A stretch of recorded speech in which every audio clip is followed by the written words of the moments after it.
Hello, everyone. Gonna wait till some people join here.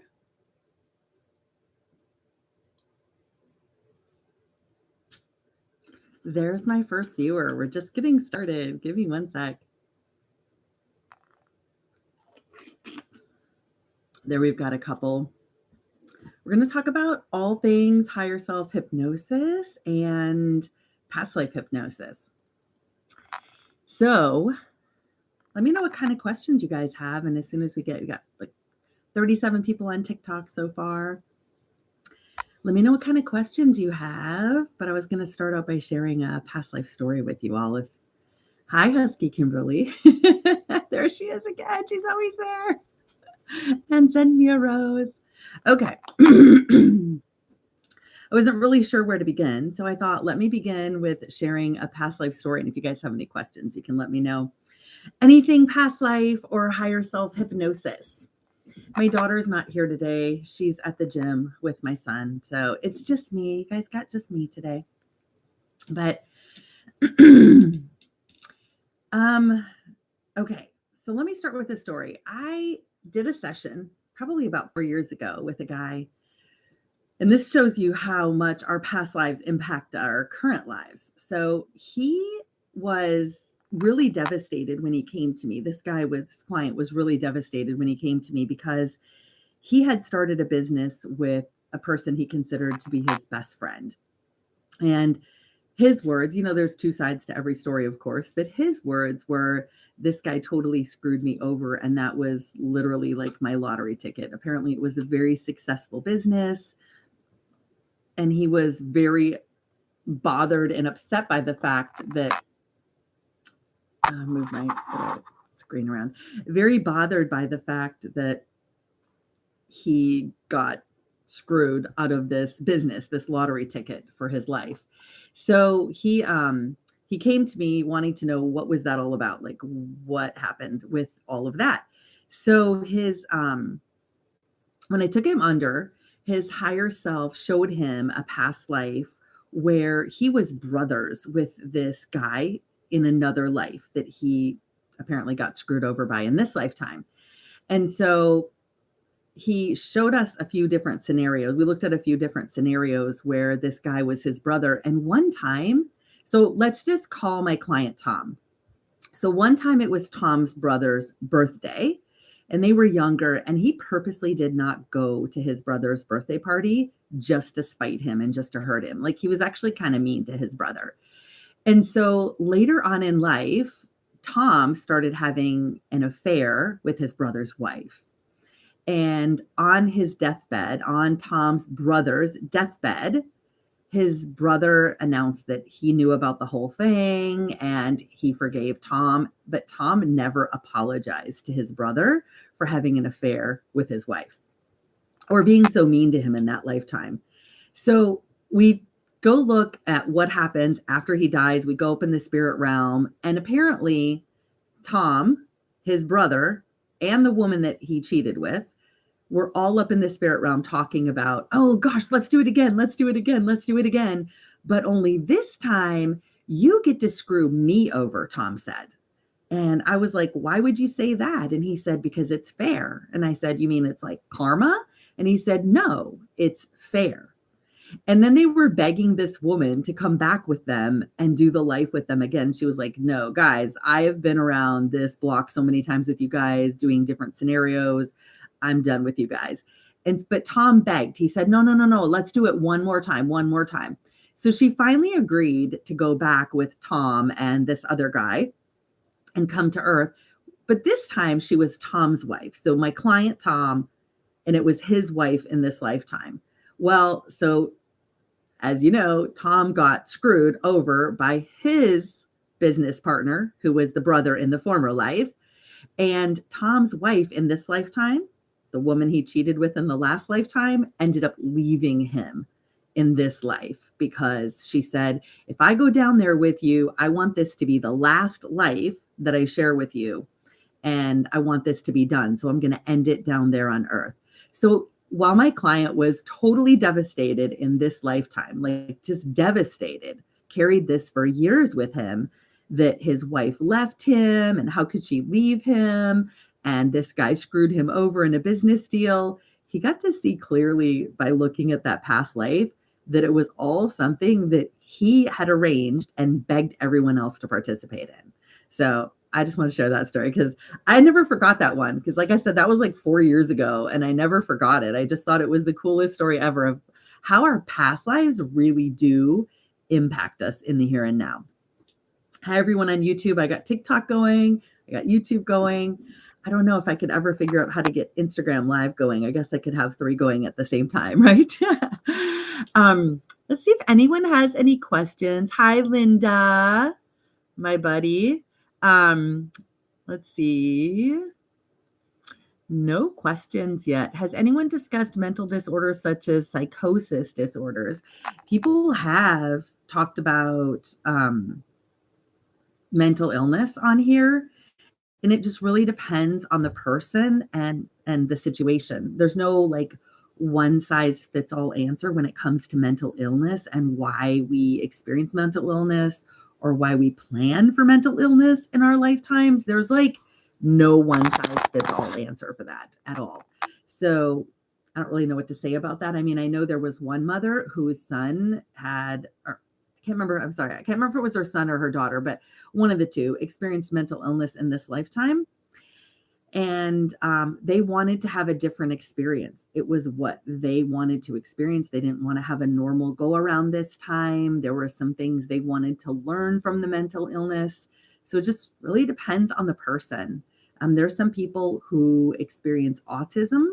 I've got a couple of clients who have children with autism.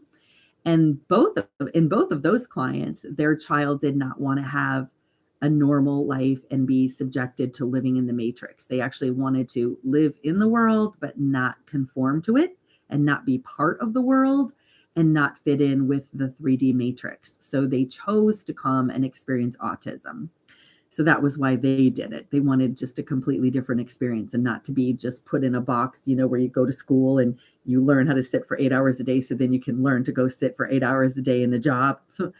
They didn't want that. And so when you're autistic, it's hard to do that. Especially if you're, further along on the spectrum, it can't really do that. So that's why some of these people did.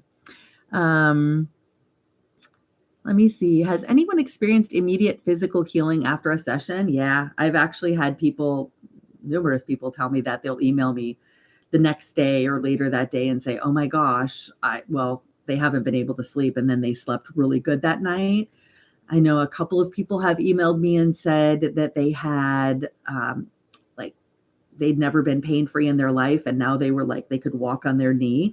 Oh, I remember one woman in particular. I don't know if she's on here listening or not, but her higher self told her to go for walks. And if I remember correctly, one of her legs was like shorter than the other, a little bit shorter than the other. And her higher self, thank you, Husky Kimberly, for the roses.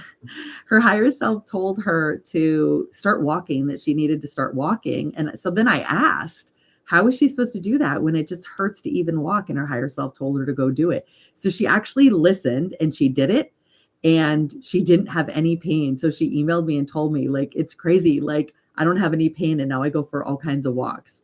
So I guess it was more of a, do what we say. We know what we're talking about. Go do it. And the healing will come as you do it. I don't know if any of you grew up Christian, but it's kind of like when Jesus told the man to go dunk himself in the Jordan River 7 times, I think it was, and that he would be healed. Well, he dunked once, he came up, he wasn't healed. And what was that awful? Leprosy. He wasn't healed after going down the first time, came up, wasn't healed after the second time, wasn't healed after the third time. I think the story goes that he was healed after being dunked 7 times in the Jordan River. So he had to just listen and obey and have faith. So probably the first 6 times were just seeing if he would keep doing it, being dunked in the Jordan River, to see if he would keep dunking himself in the Jordan River and then believe and trust in what he was told to do. And he did. So then he got healed. What about stalking after abuse? We're going to talk about gaslighting, manipulation, and narcissism in a class I have coming up December 6th. And it is called that. It's gaslighting, manipulation and narcissism. And I have I have some really interesting stuff to share with you guys that you won't find in psychology books or normal reading on the internet about narcissists that I've learned through numerous people's higher selves and taking a look at some of these people. They're not all the same, okay? Not all of them are necessarily human, but not all of them are not human either.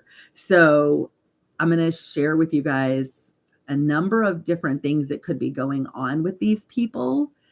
For example, I had a session today and my client's mother is a narcissist. I don't know if she's here watching this or not, but her mother was a narcissist, and I kind of poked around a little bit to see if there was anything else going on there, if there was demonic activity or anything else going on, if she was, I didn't ask the question outright if she was fully human. I was working my way there, but her higher self said that, yeah, she was just really completely taken over by this spirit of alcohol, that it's an actual spirit that follows along alcoholism. And she was, and it's a dark spirit, obviously.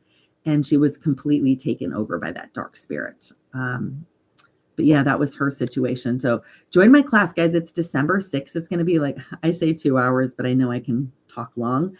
Hopefully have some time for Q&A after the 2 hours if anyone can stay around. But that's going to be December 6th. And I have a Black Friday special on that class. If you guys are on my email list, you'll get emailed the Black Friday special, or you can go to my website, wokelightworker.com.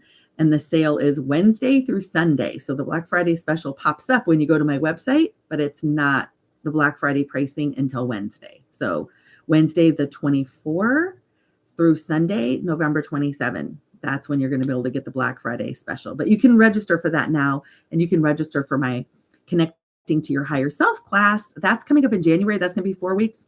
Probably should have made it 6 weeks because we're going to cover a lot.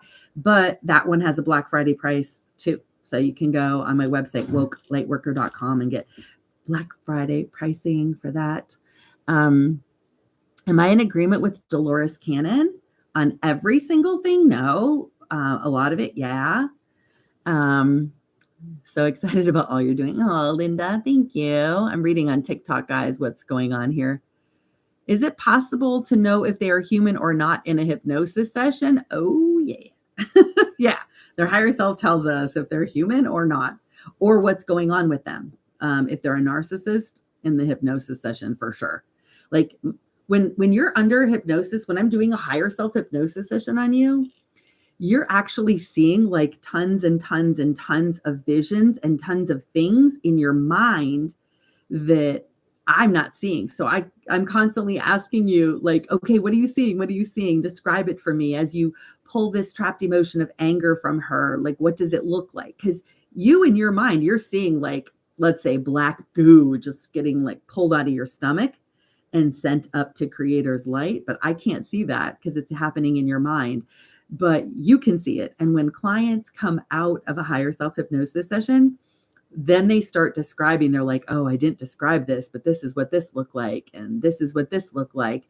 And one woman afterwards sent me a picture of what her narcissistic father looked like. And I was like, whoa, because she got shown what he really actually looked like. So yeah, you get to see all kinds of stuff that you're shown by your higher self in your mind that I can't see. I wish you could project it out onto a screen so like I could see it. But let me see what else. Can bipolar with psychosis be healed? I don't know. I've never had any. I mean, nothing is incurable. I'll just answer that. Nothing is incurable. Bipolar with psychosis. So I would just ask your higher self, what's going on with this diagnosis? Why does she got it? What lessons is she meant to learn from having this? What can we do to get healing? Is there any way you can look in her brain, scan her brain, see if there are any, I'll just call it loose or disconnected wires? Is it a chemical thing? Let's go balance those chemicals. Like I'll really dig into it in my sessions and ask what we can do to get it healed.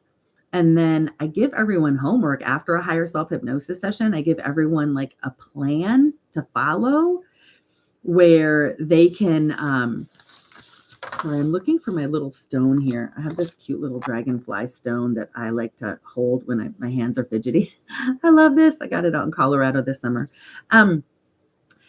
So yeah, lost my train of thought. But yeah, we can ask your higher self to heal it. And oh, and I have this plan that you do when you're done to take your whole session and like all the pages of notes that I type when you're under, because I'm a super fast typist. So when you're under, I'm like clicking away on the keyboard. So you get really good notes. Like you'll have like 16 pages of notes when I'm done with your session. And I get almost every single word that your higher self says when you're under, unless you're someone like Linda Caravia, who's on here, and her higher self just talks a million miles a minute because it has so much to share. But I get a lot, but I don't get every word that her higher self says. But yeah, so I have a plan where you take all that information that you get from your session and you break it down into little modules, and then you kind of study or meditate on each little module. So like one module might be on abundance and money and what your higher self said about abundance and money. And then one module might be mother issues, and how to repair that, or maybe you got cords cut, what you can do to have a better relationship with your mom. And then maybe another module is you asking about your life purpose. And then another one is asking about your marriage.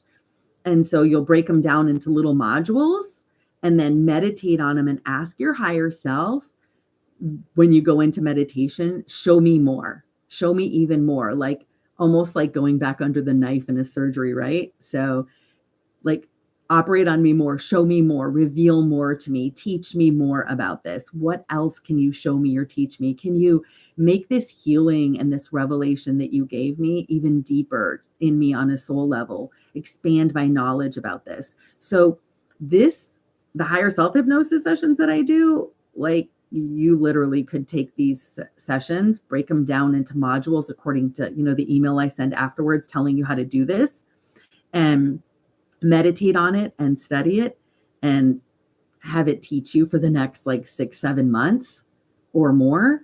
And people who have done this, not everyone does it, people who have done this, they come back in like 4 months, 6 months, 7 months, and like they're just completely different people. Like I don't even recognize them. They are different people. But I tell clients, because people will ask me a lot of times on TikTok, they'll say, so what kind of results do people get? And I use this analogy. I say, if I were to give a diet plan to 100 people and say, if you follow this diet plan, you are guaranteed to lose 50 pounds in 5 months, like guaranteed 100% if you follow this plan.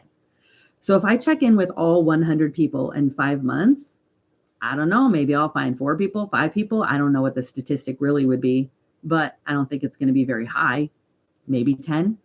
But so it's the same thing with this. You'll get a lot of healing from a session like this. You'll get a ton of insight. Like, oh my gosh, my girl today, whoo, she got a lot. She got a lot to work with, a lot to change her life. She said she had a chip on her shoulder before she came in, and she said, it is gone. It's gone. And she just felt so much better. She got so many answers for her life. She's 25. She got so many answers for her life. But she got a lot of homework too. Like her higher self told her, this is what you need to do. One of the questions we asked, because she wants to attract, the ideal partner, ideal man to marry and have a family. And so one of the questions I asked was, what can she do or work on or heal, or what needs to be changed in her to be an energetic match to that future partner that she wants, right? And her higher self told her what she needs to do to be an energetic match to that person. So she's got a little bit of homework to do to be at the same energetic frequency as that other person. Because if your energetic frequency is down here and your future partner's energetic frequency is up here, you're going to be like two ships passing in the night. You're not even going to interact. You're not at the same frequency. So you attract where you're at, right? So if your energetic frequency is here, you're going to attract at this level.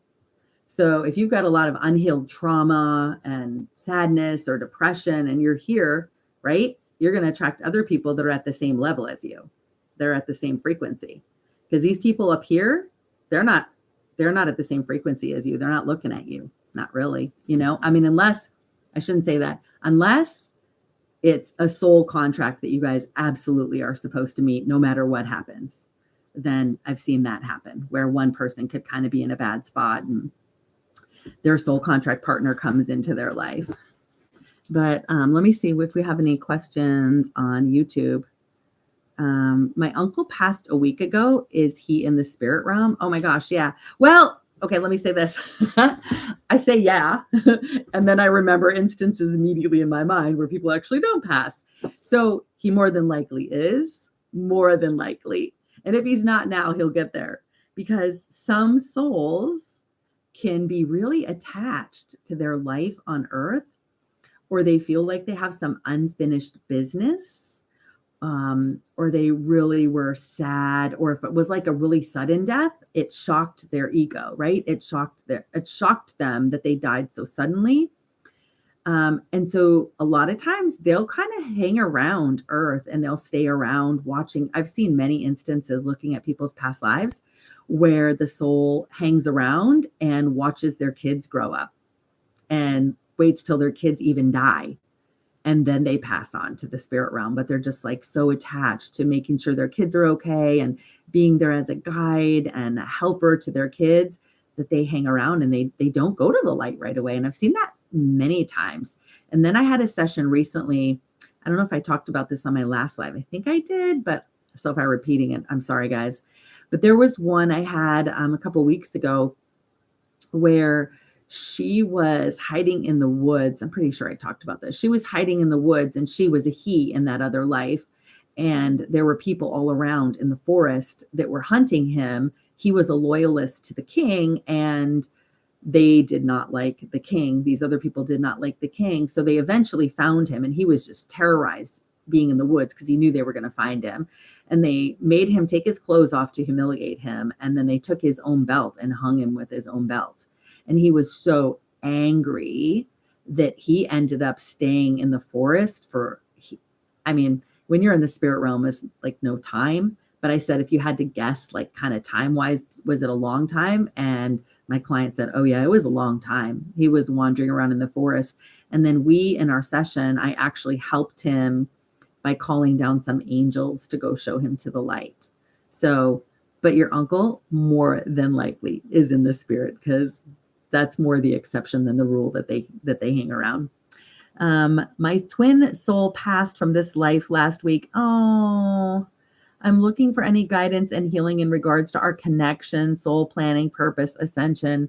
Yeah, looking for guidance on that. Unless you ask your higher self, that's the only way that you'd really know what that connection was about, what kind of other lives you've had. But when we hold on to people who have passed in this lifetime, we can keep them here. We can keep their souls here instead of letting them pass on and go be in peace and start their healing journey. But when we really, really like heavily mourn someone, we create like an energetic attachment, kind of tethering them here and keeping them here. So, I mean, we grieve, we got to grieve, we got to get it out, but we also need to learn how to come out the other side eventually too, right? And then tell them that it's okay for them to pass on and it's okay for them to go. His ego was probably shocked. I'm waiting till I get mediumship from him. Oh, okay. I'm wishing him to go and be with spirit. Totally. Yeah. Right. Right. Totally wishing him to go and be with spirit. Linda, thank you. So excited about all you're doing. Did anyone ever mention blood type? No, actually we haven't talked. No one's even brought up anything about blood type in any of my sessions all this time. It's just never come up. But you know what? I'm going to write that down. I'm actually going to write that down to ask in a future session. Blood type. My friend Linda is on here. She is the one. Excuse me, guys, 1 second. I have to turn my little space heater off. She is the one who she's one of 2, now going on 3 people that I do repeated sessions with, where we ask a lot of super fun questions about stuff like that. So yeah, I wrote it down. We can ask about blood type next time. Do you have a recommended self-hypnosis method? I don't. I've never done anything with self-hypnosis. I mainly just, for me personally, I just meditate. When I first started meditating, I would just look for really good guided meditations that felt really good, where I felt like I was astral traveling and I could take off. And So that's what I did. I never did any self-hypnosis, but guys, self-hypnosis and meditation are literally the same thing. And that's what I learned. I guess I'll call it like a regular hypnosis training. It was like 2 weeks long every single day for like 2 weeks where, they teach you how to help clients stop smoking, get over fears, not be afraid of public speaking, stuff like that. And so when I was doing that, I was like, oh my gosh, hypnosis is literally the same thing as meditation. So when my clients come to me to do a higher self hypnosis session, I tell them that. I'm like, just completely like get the word hypnosis out of your head and just know that we're just going to be doing a meditation. And the only difference is instead of meditating and keeping the messages in your head to yourself, you're just speaking them out loud to me. But it's literally the same thing as a meditation. So we call it hypnosis, but it's the same thing. So you can really haunt your ex if you want to.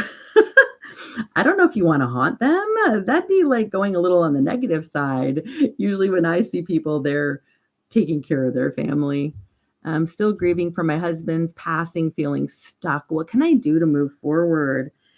Oh gosh, so you have grief stuck. I would just talk to him. You know what? That's what I would do. I would just talk to him because I totally get it. I lost a daughter. It's tough. You got to cry it out. You got to get it out. And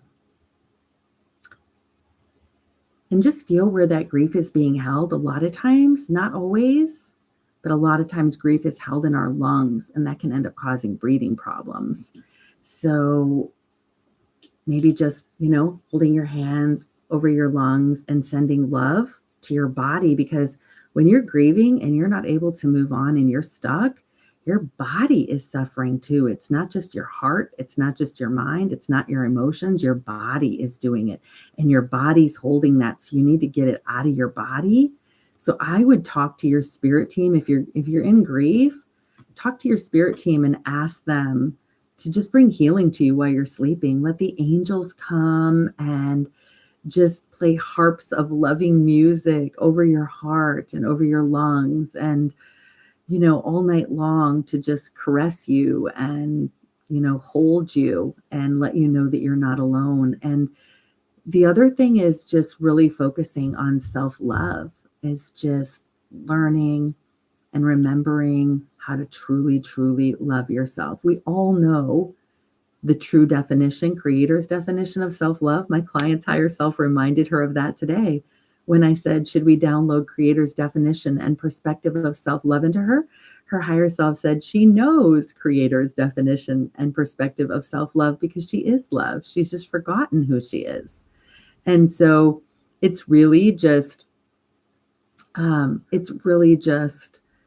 remembering that, because we have that definition in us. It's remembering that we are love and expressing that love to ourselves. So do wonderful things for yourself. I know it sounds really cliche, but just do it. I took time out of my really, really busy day today, and I ran over. You guys have Planet Fitness everywhere. I ran over to Planet Fitness, and I didn't have time for a full workout. I did yesterday, but today I did total body, which is red light therapy.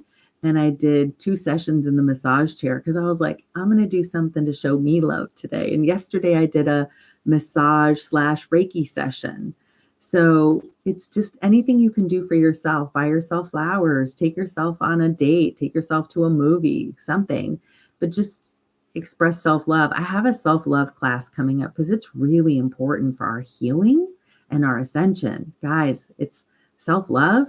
I have a class called Radical Self-Love coming up in February. Registration will be open for that one soon, so watch for that. That's really core. This is what I wanted to actually mention to you guys when I was taking a nap earlier. That's another thing I did for myself today. I took a little nap because my body was like wanting a nap. So I took a nap. So I listened to my body. Right before I was going to sleep, I said, I want to make sure I talk about this on my live tonight. I want to talk about, there's 3 levels. Like when you're building your life and your spiritual journey, a lot of people come and they want to deal with, oh, I'm feeling pain because my husband passed or my uncle passed, or and I just want this grief to go away. So they're dealing with the grief on the top level. But it's almost like if you build a house and you want a house that's going to be 3 stories, you're wanting to start on the top story, like make this grief go away. But you're not starting in the basement. Like you have to build the foundation. You have to build the basement or the foundation of the house first before you can build the other levels. And this is my opinion. I think the foundation is made of 3 things.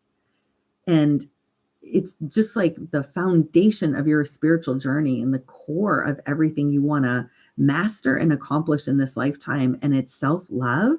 It's truly, truly, truly, and completely loving yourself.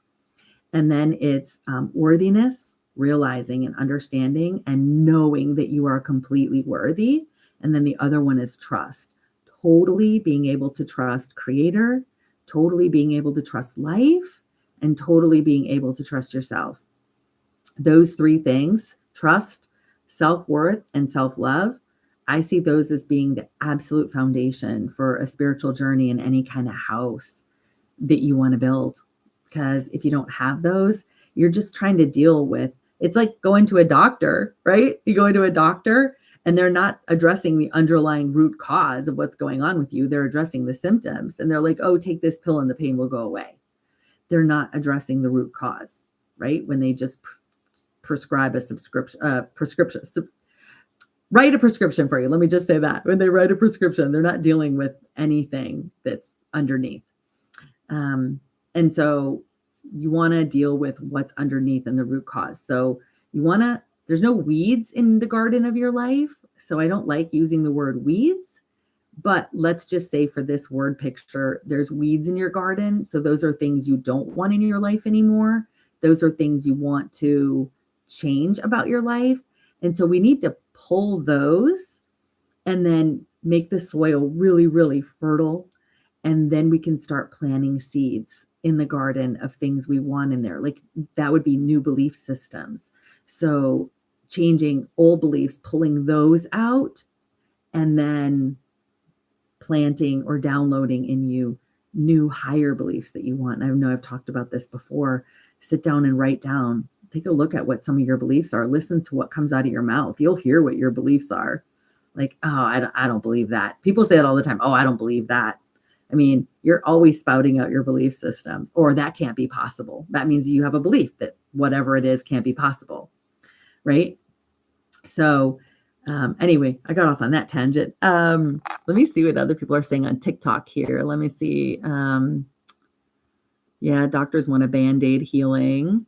I bought your conscious journal for my daughter. Thank you. Oh, yeah. Thank you for bringing that up. Selfish plug here. My journal, the Conscious Creators Daily Journal, Create the Life You Want in just 15 minutes a day. If you guys buy that journal, because that journal, I'll show you a page because I know people ask me to show them a page. I'll show it on TikTok first. So it's like the same page every day. And then on the other page, there's like a notes page. And then for YouTube, here's the journal. And then the notes page. But the Conscious Creators Daily Journal, you can get it on Amazon. And if you go to my website, wokelightworker.com, you don't even have to go to Amazon if you don't want. You can just go to my website, Woke Lightworker, and there's a button, tab that says shop. And you can actually click on there and you can just be led right to Amazon for my journal. But it's about 6 months worth of pages to help you with steps in 15 minutes a day to consciously create a totally different life for yourself. And then in the back, there's 33 pages of affirmations. They were my affirmations that I used for years while I was reprogramming my subconscious mind, while I was changing my belief systems, because I had to replace the old beliefs with new things that were of a much higher frequency. Like one of my favorites, and I put in my journal, is this right now is the greatest moment of my life. And I love that one. And you can say that at any moment, anytime, wherever you are, because this moment is the only moment of your life. So it is the greatest moment of your life because you're alive, right? No matter what's going on, it is the only moment of your life. The now moment is the only moment of your life. The past is not here. It's not real. The future is not here. It's not real. The only real thing, I guess if you want to call it real, is the now moment. It's right here, right now. So this right now is the greatest moment of my life, and saying these things and feeling into them, right? So thank you for that. How can a handicapped people show love for themselves? Oh, you can show love to yourself with your words. So, I mean, think about it. If you have a partner who talks abusively to you and calls you all kinds of names, yeah, you probably call yourself worse than they would, right? I mean, we are our own worst critic.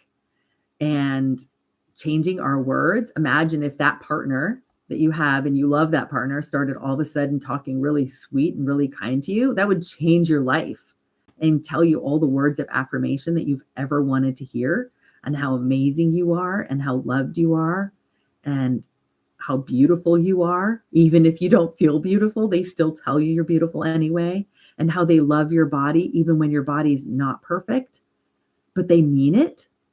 I mean, imagine, and they really mean these words that they're saying. Yeah, you can do that for yourself. You could be bedridden and still treat yourself with so much love just from your words and your thoughts, the thoughts you think.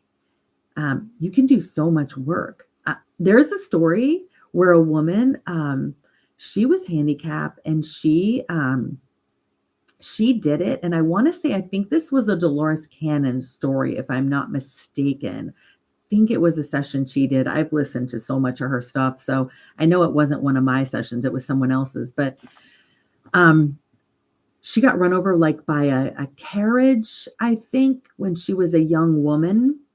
And she ended up being bedridden the rest of her life. And the reason she chose that life was so that she could live a life in her mind and know what that was like to not be able to use or depend on her physical faculties, but just use her mind and create the life and the beliefs and the environment and the energy that she wanted by just using her thoughts and her words, primarily toward herself.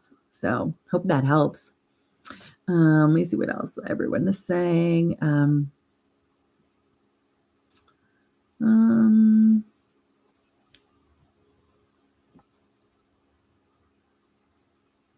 Linda said getting a massage this week too. Yeah, Planet Fitness, somebody asked, Planet Fitness has red light therapy. Mine does. They call it total body enhancement, but it's a red light therapy machine you stand up in. And then the one at my gym has a floor. It's one of those things that kind of wiggles and jiggles you, and it's supposed to help with toning and stuff. I mean, I don't know, but I did it today. And especially now that it's winter and there's not a whole lot of sun, and the hours you get the sun are so short. I love to do red light therapy in the winter, especially. But I have a book I got on Amazon. I don't have it near me right now, but it's called Red Light Therapy. And after reading that book, I was like, and this guy really researched red light therapy. And I was like, wow, totally sold on red light therapy. In addition to the fact that one time, this was a few years ago, I was going into red light therapy at Planet Fitness, and I was going into it, and I just knew, I just like had this knowing, this feeling that it was good for me. And so I just had that thought randomly pass through my head as I was stepping in to the total body enhancement machine. And I heard my guides in my head go, oh, it's even better than it's even better for you than you know. And I was like, whoa, okay, I'll take that. And I knew it wasn't me saying that or thinking that, because it like literally just popped in my head. I didn't put that thought in my head. So I thought that was pretty cool. When I meditate, I fall asleep. How do I not fall asleep? That's going to be just starting with smaller meditation, shorter ones, maybe. Like there's a really good one. If you go to my website, wokelightworker.com, and you click on the tab that says videos, I have one. They're not my meditation. I put some meditations at the bottom of that screen that are other people's that I found on YouTube that I thought were really good. There's one in there called Eco Meditation. It's only 15 minutes long. And so I would start with something short like that. It's a really, really good one. And I would start also just making sure that you're fully rested, that it's not at a time when you would normally go to sleep, and it's and that you're sitting up. Because if you're laying down, you're probably going to fall asleep too. Maybe have it be a chair like this with no headrest, so you can't put your head back and just fall asleep. Your head would just kind of bob all over and wake you up.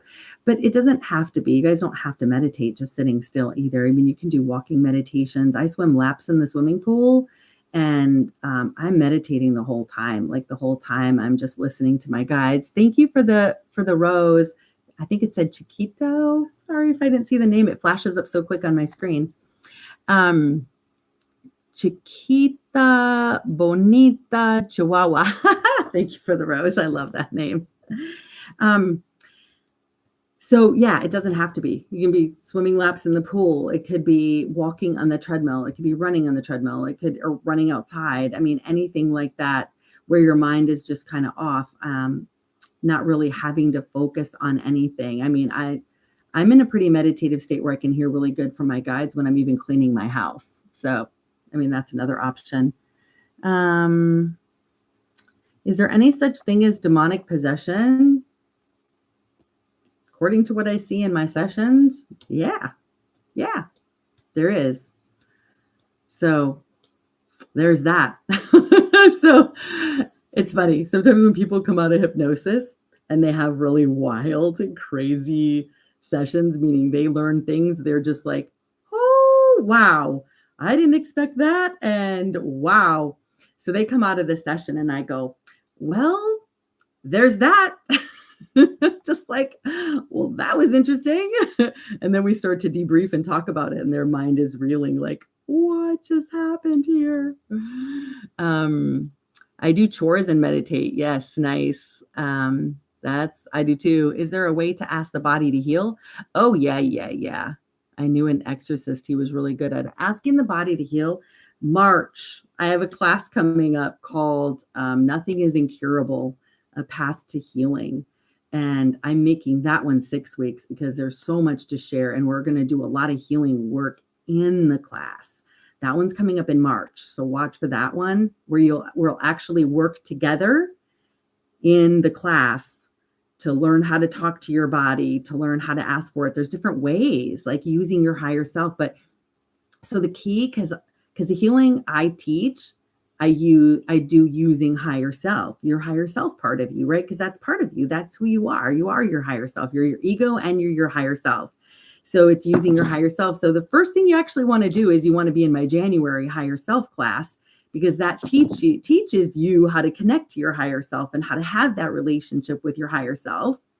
And then self-love is a huge, huge part of healing yourself. It's huge. Like, you guys have no idea. Higher selves, multiple people's higher selves have told me that if you could learn how to truly, truly love yourself, you could heal everything that's going on in your body and your mind, because you'll be in alignment. You'll be in alignment with who you really are. And so that's why I have the courses that I'm teaching in the order that I do. So I have Intro to Spirituality, a 4-week boot camp going on right now in November. It's not too late to sign up for it. If you guys join, we're having class again on Tuesday. It's our 3rd class. But as soon as you register on my website, wokelightworker.com, you'll be sent the first 2 weeks of recordings, and they do kind of build on each other, but you don't have to be there live to watch it. You can sign up for it. So that class like lays the groundwork, because this Tuesday night, we're going to be talking about who's on the other side of the veil helping us, like all the different guides, ascended masters, gatekeepers, guardian angels, archangels, lots of different beings on the other side that help us. And then January, for 4 weeks, we're going to learn about connecting to your higher self and do exercises to help you connect to your higher self. Then in February, in my 4-week course, we're going to be talking about radical self-love and doing exercises to help you really develop self-love. And then in March, healing yourself, like physical, emotional, mental healing. And that's why I have the classes kind of in that order. And then eventually they'll all be available on my website as like a package, all these classes in order that build on each other, so that you can't go to the next class until you take the previous one, because it's going to be a little more difficult for you to work with your higher self for healing if you don't even know how to connect to your higher self. So that's why I kind of have them put in that order. What higher self says, if you keep dreaming about an ex-partner, well, you might have like energetic cords attached to them. They may have energetic cords attached to you. So you want to cut those cords. They may be holding pieces of your soul, so soul fragments of you, or you may be holding pieces or fragments of their soul. And that's going to keep you guys tethered. And when you think about that ex-partner, you're attaching a cord to them. When they think about you, they're attaching a cord to you. So unless you put a shield up around yourself that doesn't allow that, or like I tell people, higher self, I'm like, can you put like a shield around them after you cut these cords so that their ex-partner can't attach cords to them anymore, and like line the outside of it with like slippery grease or something like that, so that the cord just like slides right off and it can't attach to the person again. So you just want to cut those cords. I have a video on my YouTube channel, and again, you can find it on YouTube at Woke Lightworker, and on my TikTok bio, called the 4 Must Do's Every Day.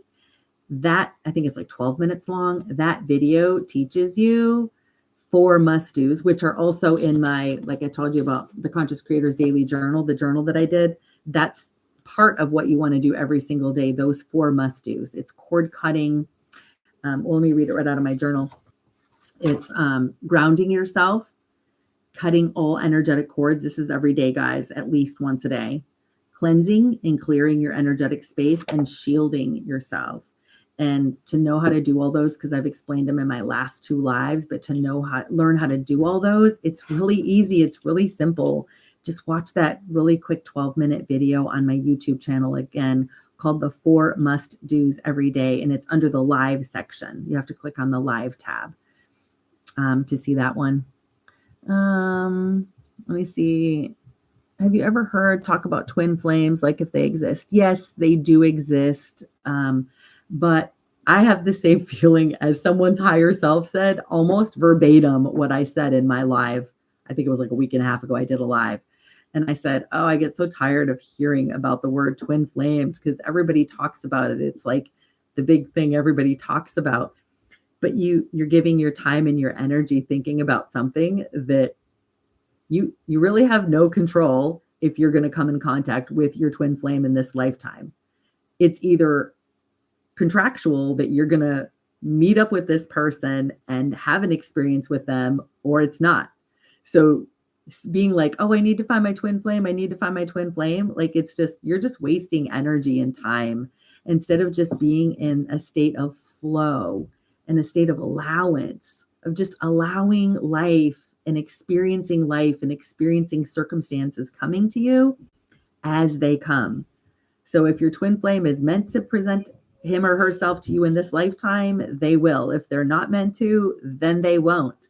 So, and it doesn't matter if they're a twin flame or not. I mean, soulmates can be amazing partners.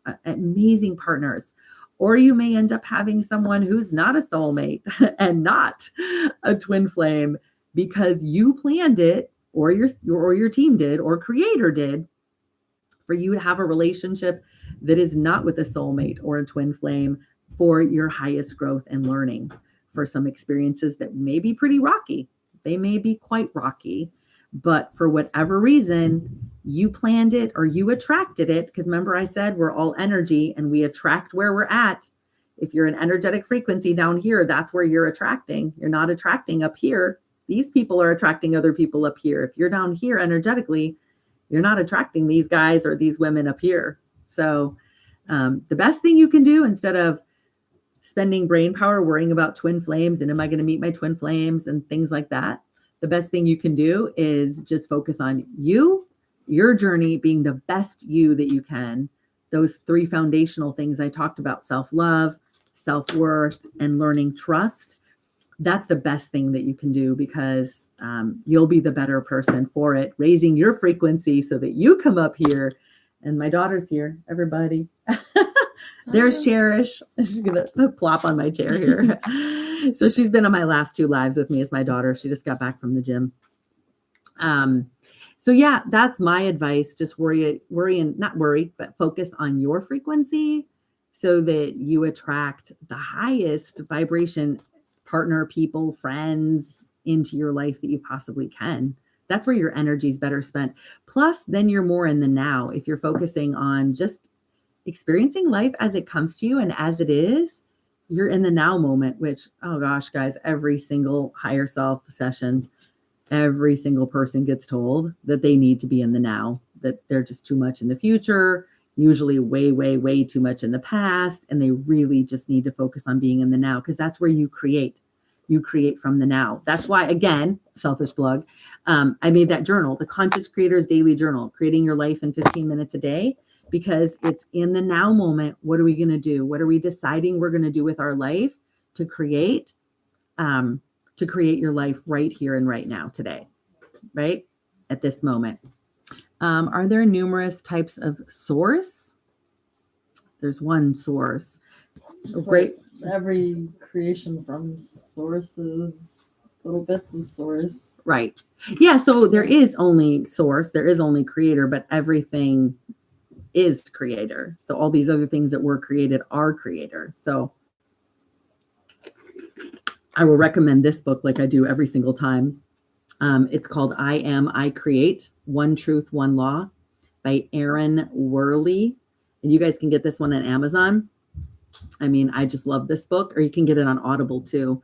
One Truth, One Law, I Am, I Create. And the subtitle at the bottom says, we are all God. We have just forgotten. It's really thin. You can see it's pretty thin, but it is incredible if you read it and read it and read it again, or listen to it and listen to it and listen to it again.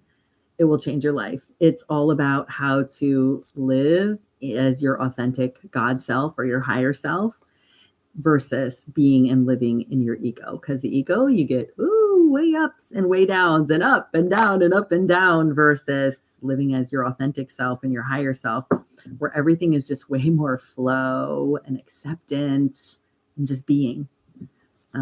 It just kind of evens out the bumps, I guess I'll say. And I'm going to go take Gracie out and talk to Creator. Oh, okay. Bye. She's going to talk to the trees, she said. She's taking her dog outside. She's going to talk to Creator and the trees. She loves talking to Creator. Linda says she has that book on Audible. I know, it's amazing. I've probably listened to it, like, I tell people this, I'm like probably on my 65th time listening to it. And I'll put it away for a little while and then I'll come back to it. And I hear that book again, the I Am, I Create book. I'll hear this book again on Audible, like the 65th time. And there's like, it hits me in a different way. And there's new stuff that I'm just like, oh, wow, that hit me in a totally different way. Like I didn't hear it that way the 64 times prior to this that I was listening to that book. What else? How do I heal my high blood pressure, please? Well, let's see. Give me 1 second. I'm going to bend over and grab this book. This is an amazing book. You can see it's quite thick, though. It's called Metaphysical Anatomy by Yvette Rose. And I use this book a lot in my sessions to just ask my client if any of this resonates with them in their life. So let me look up in the beginning of the book where it says blood pressure, just to give you guys an example of how this book can be used to help kind of decode and decipher what might be going on with you if you have any health issues. Because of course, these things are just your body trying to give you a message. So if you have high blood pressure, that's on page 209.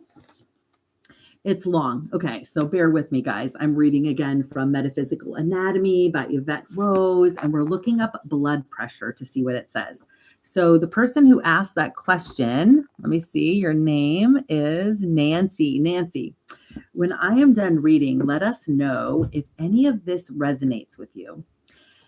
It says, you feel powerless in your circumstances. Just leave it on the table, please, babe. My son just brought me Chipotle.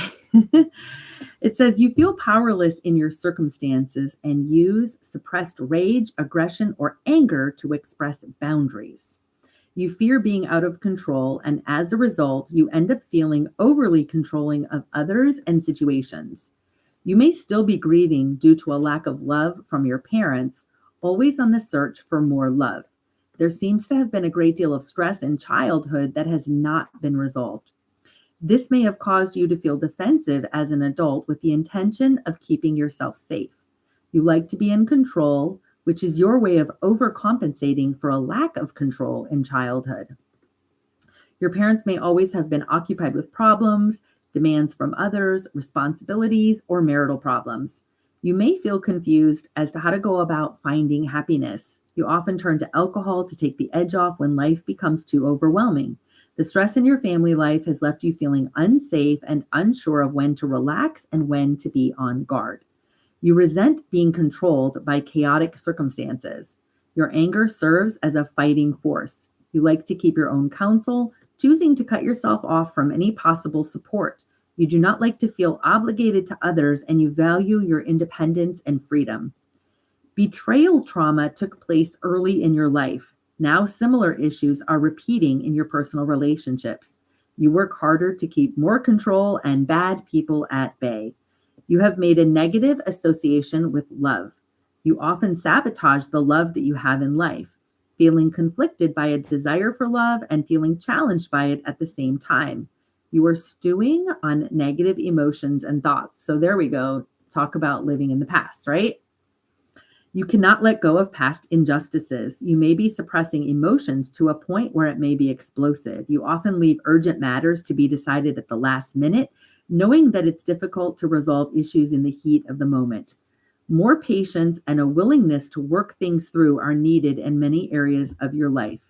You unconsciously create drama that resembles similar stressful, unresolved situations from childhood.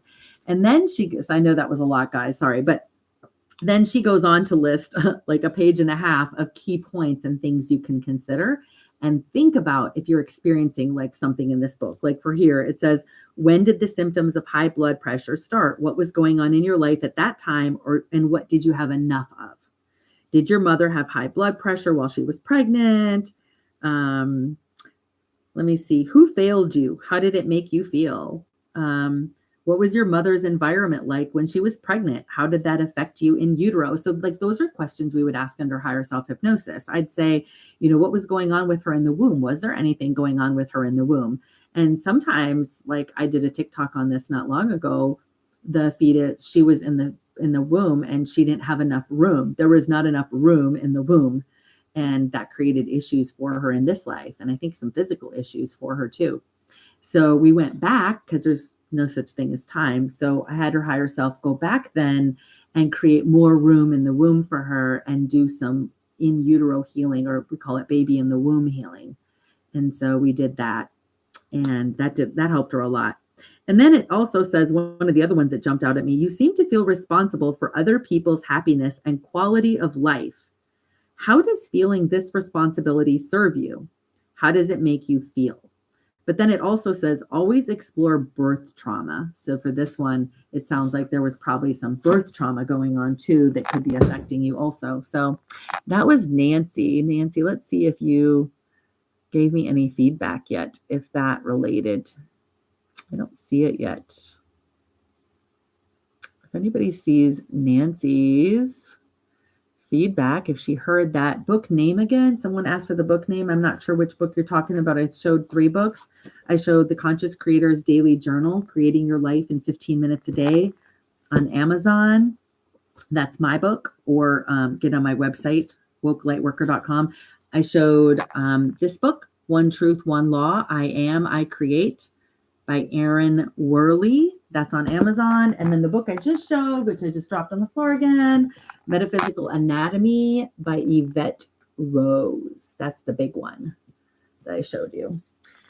That has lots and lots and lots of sicknesses, diseases in there that you can look up.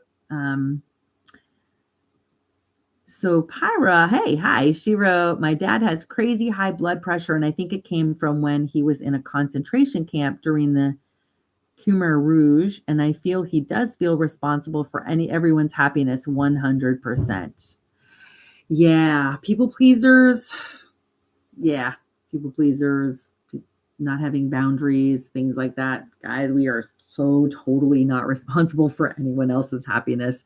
This is such an individual journey. And my girl today, She actually said I could say her name, so I'll say her name. Her name is Erica. So if Erica's watching this, hi, Erica. Erica was told about that, she needs to let go of trying to help other people on their journey, that their journey is their journey. And her and I talked about that when she did her intake session with me too. I gave her that message that it's not her responsibility. Everyone chooses their journey. And even if it looks really, really painful for them and really difficult for them, they chose it. And some people learn better, believe it or not. Some people need harder, tougher lessons. They just, if life was too easy, they wouldn't learn what their soul came here, what they wanted to learn. And the idea is we start this earth school in kindergarten, right? The idea, we want to get through 12th grade so we can graduate and get off this planet, right? And only come back here if we want to come back here, not because we're stuck in some karmic school loop, right? And so we set it out. Okay, this is what I'm going to learn from kindergarten through 12th grade. And it's like, that's our soul plan. And we've got to go through our soul plan that we set up with our team. Oh, wow. Someone gave me a huge bulging flower. I loved that. That was gorgeous. Thank you. And so we set it up, our soul plan. It's literally all mapped out with our soul team. And we got to go through these. And sometimes, even us guys, we may be on the spiritual journey now, but this might be your sixth time trying to learn healthy boundaries. It literally may, or not to be a people pleaser. This may be your sixth go around. And you're finally going, let me learn this. And your team up there is like, yeah, hello, it's about time. Like, you've already done this 5 times already. Let's see if you can get it on time number 6. So that's like you're repeating 7th grade 6 times. So we tend to repeat as humans because we come down here and we get involved with emotions, which we don't have in the spirit realm. And so the emotions can overwhelm us. And then we feel sent a big something, sent cat paws. Thank you, guys. Oh my gosh, thank you. That's cute. On TikTok, they're sending stuff. And so those, Orbic girl, thank you. So those emotions can get us to go off track and cause us to repeat 7th grade 6 times because we didn't learn what it was we wanted to learn in that lifetime. So we create different circumstances, same lessons. I had a session the other day where her higher self told her that she didn't I think I made a TikTok about this. She didn't choose her mom, but if she didn't take the mom that was chosen for her by her master teacher up in the spirit realm, her master teacher would have found her another life, another situation, another character to help her learn the same exact lesson. So it really doesn't matter who it is in our life that's teaching us whatever lessons, be they difficult or easy. We're still going to learn the lessons that are on our soul plan. There's just really no way around it. We set this whole thing up that we're coming to Earth School and we need to get through school. Yes. Let me see. Did Nancy respond yet on here, guys, to tell me how do I heal endometriosis? Okay, we're going to cover that in my Healing Yourself class in March. So look for that. I had endometriosis. I healed myself of it. I don't have it anymore. So check out my website, wokelightworker.com, and make sure you're on my email list because when these class registrations come open and we have early bird pricing, we'll send the email out and let you guys know right away. But right now I have Black Friday specials coming up November 24 through 27 for my gaslighting and narcissism class, December 6th. It's a 2-hour class. And then for my Connecting to Your Higher Self class that's coming up for 4 weeks in January, I have Black Friday pricing on that. You can learn what we're going to cover and all about that on wokelightworker.com. Okay. Am I on the right career path? Oh, honey, I don't know if you're on the right career path. Does it feel like you're on the right career path? You'd have to ask your guides and your team. I don't know without having you under hypnosis because I don't look at those things your higher self tells you. Let me see. I'm looking to see if what I read to Nancy resonated with her at all, but I don't see a response from her yet. So not sure.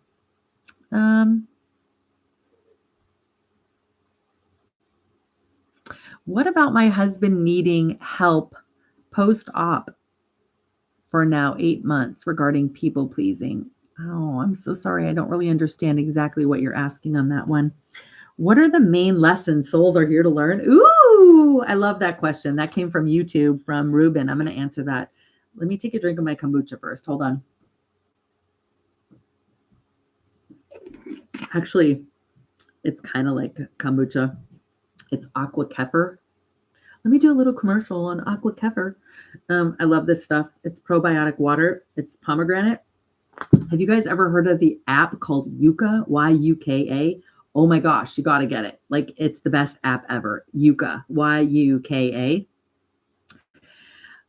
Oh my, it makes grocery shopping so hard though. Because yeah, Pyra said great app. Oh my gosh, it makes grocery shopping so hard because there's a scanner on it. You can go to the grocery store and scan the food you're going to buy, and it rates it on a scale of 0 to 100 based on if it's got like the chemicals and the additives and stuff like that. And oh my gosh, so many things that I had in my house that I was feeding my kids. I feel like the worst mom in the whole world. I mean, I was feeding my kids stuff that had like a 7 out of 100, and it had like 7 dangerous chemicals in it. And then you click on the danger, and it will list out that are dangerous or, deadly or whatever, not killing you on the spot, obviously, but and it'll tell you why, and it gives like a big long explanation.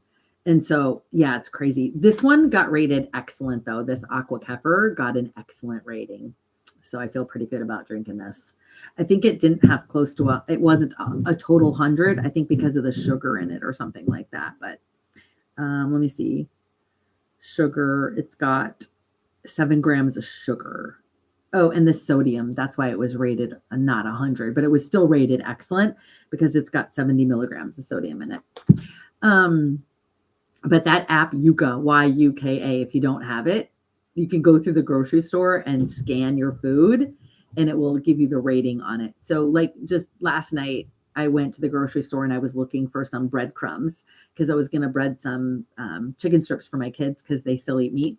And so I was buying some breadcrumbs, and I scanned one, and it was like a 30 or something like that, 30 out of 100. And I was like, oh, and then I just said a quick prayer, and I'm like, oh, please let there be breadcrumbs here that are like decent.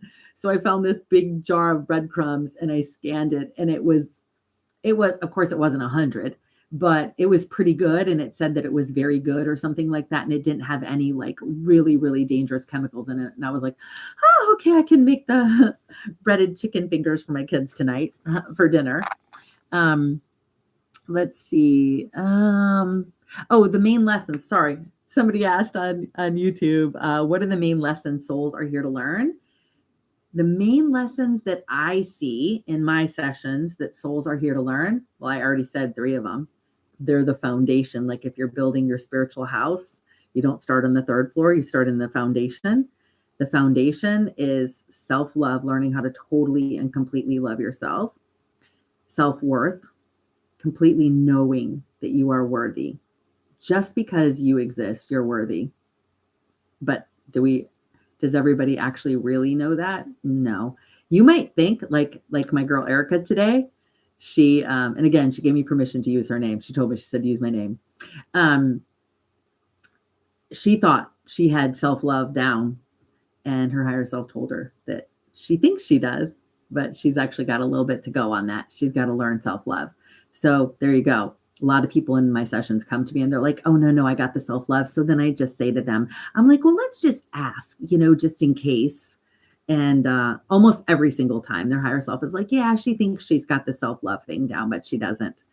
So self-love, you come here to learn self-love, trust in yourself, trust in creator, worthiness, having healthy boundaries. That's a huge lesson for many, many, many people, most people, and not being a people pleaser. Those, if I had to pick the top lessons, those are the top 5 lessons that people come here to learn. Most people are here to learn those lessons. And we get to be stuck in Earth School until we learn them. So how fun is that, right? um, let's see what other people are saying. I know my lesson, yet I still don't leave.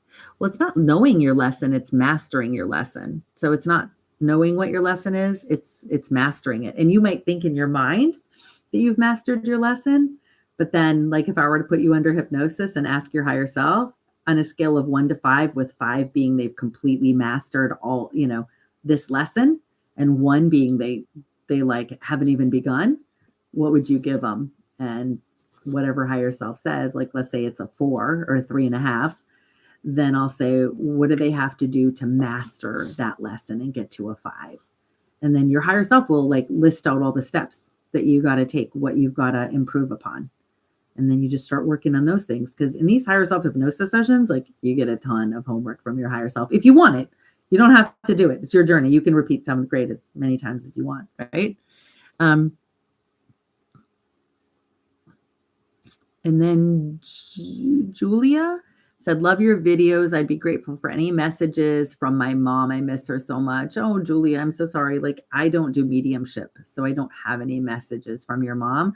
I talk to people's higher selves. And you can get a message from your mom and directly hear from your mom under hypnosis. That happens all the time. I'm not able to get hypnotized. What do you do for your clients that can't?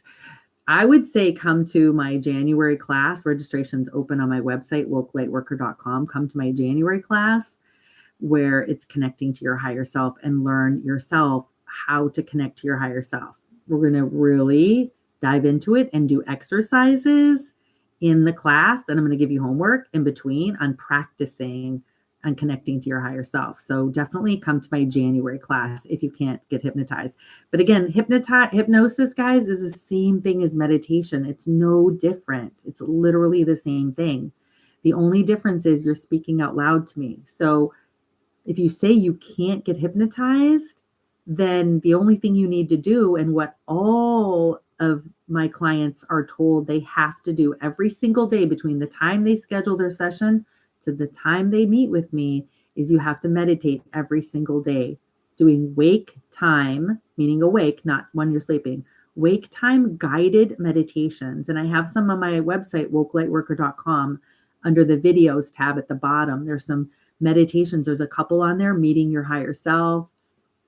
There's some good meditations out there that are guided that can help you with that. And you just practice. You got to learn how to quiet that ego mind, that busy monkey brain that's always telling you what you need to be doing and telling you everything that's wrong with you and always talking to you and chattering to you. Learn how to quiet that, because if you don't learn how to quiet that, you're never going to be able to connect with your higher self and your team either. I won't say never, but it's going to be more difficult for you to hear from your team because you got so much going on in your mind. But it literally would start with turning the TV off, throwing it in the trash, let's say, throwing the TV in the trash. Because, I mean, unless you're going to watch a movie because you want some downtime or whatever, like disconnect cable, get that junk out of there, right? And turning off the music. Like, I mean, music's got a time and place, but just not always, what I mean by that is not always needing noise going on and background noise going on. Like, let yourself hear yourself. Go out in nature. Oh my gosh, that's a huge thing everyone's higher self says. Get in nature. Even the session today, she was told too, more time in nature. Like that helps you in so many areas, increasing your self-love, your connection to source, connection to your team. Like getting out in nature is huge, but you got to learn how to quiet your mind. Go for walks and focus on being in the now moment. Look at the trees, look at the cars around you, look at the people, look at the squirrels. Like just be present when you're doing it and don't sit there and just be like thinking. It's not going to happen if you don't make it happen. Like you have to make a choice, and you can meditate / get hypnotized as long as you can learn how to calm your mind and quiet your mind and take control of your mind and not just let your mind just do whatever it wants, but you have to do it. No one can do it for you. Have I done hypnosis on myself? Yes, I have. I did. I actually did. I meditate all the time, but when I was doing this early on and first learning, I was like, oh, let me hypnotize myself. So I recorded myself, the hypnosis script that I use, and I recorded it on a little recorder and I played it next to my head and I did go under. And when I say go under, I was just in a super relaxed state. And then all these words started coming out of my mouth for questions that I had in my mind prior, because I couldn't ask myself questions. I asked them prior and said, okay, higher self, this is what I want to know when I hypnotize myself or when I go under. And then all of a sudden these words just started coming out of my mouth and all these answers to all these questions that I had. And then my big question that I had for myself was, yeah, how am I going to come out of this? Right? Like, I didn't know. Right. And then all of a sudden I get done at the end and I hear disconnecting. And I was like, and then I popped my eyes open and I was like, what? And it was like someone unplugged a plug and disconnected me. So that was pretty cool. So yeah, I did put myself under. I feel there's a block. Oh, I missed that one. Where are you located? All my sessions are online. I am currently located in Virginia until I move out west this summer. But right now I'm in Virginia. Hello, Tracy. I'm French, and I wanted to know if under hypnosis I would be able to speak English. Well, if you can speak English now, you will absolutely be able to speak English in your session. I do sessions with people all over the world and whose English is not their first language, even in the US, if it's not their first language. And yes, they're totally fine doing it in English. So no problems. Do I do hypnosis on my kids? And my daughter, I do. My boys, no. My one son won't let me.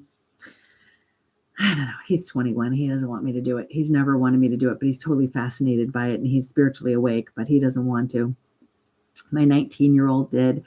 And that was a few years ago, and he saw a future life instead of a past life. He wanted to see a future life. So we looked at a future life and it was pretty cool. It was pretty cool.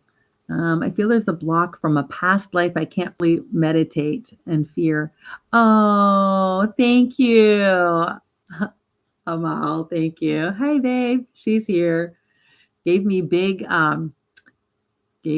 hearts, hand hearts, sent hand hearts. Oh, Amal, you're awesome. I miss you.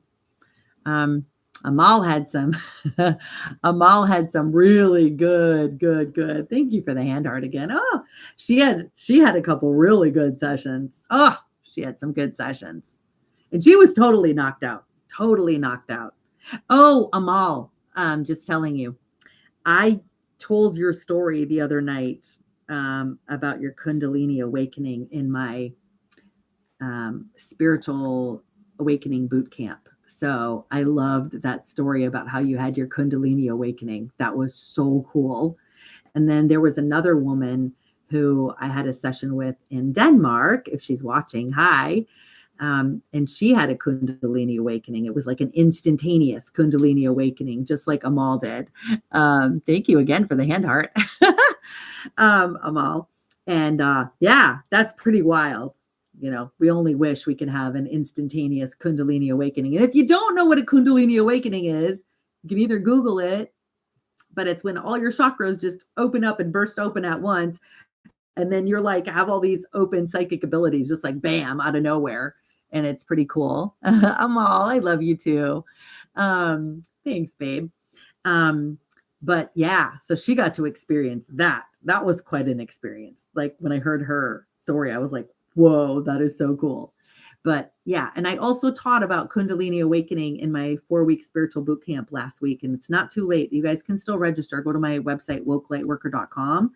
And I am teaching the groundwork, like so many cool things. And this week we're going to cover the guides, ascended masters, things like that on the other side. We're covering a lot this week too.